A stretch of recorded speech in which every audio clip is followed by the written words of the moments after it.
this quick guide, we're debugging a Linux hard disk, step by step. First, remember, before any disk work, always have a fresh backup of your important data. We're mostly checking health, not fixing everything magically.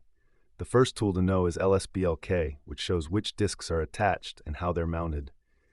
Then we'll use smartctl to read the drive's own health data, called S.M.A.R.T info.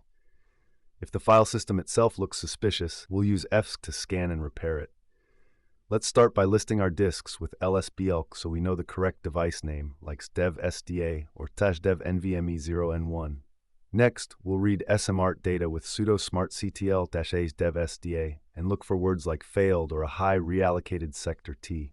If the drive is mounted, we'll unmount it with umount before running a file system check. Then we can run sudo fsck dev SDA1 to scan the partition and answer why. To fix errors, if fsck reports lots of fixes or S.M.A.R.T shows growing bad sectors, plan to replace the disk soon. That's the basics of Linux disk debugging. Identify the disk, check S.M.A.R.T, run fsck, and don't ignore warning signs.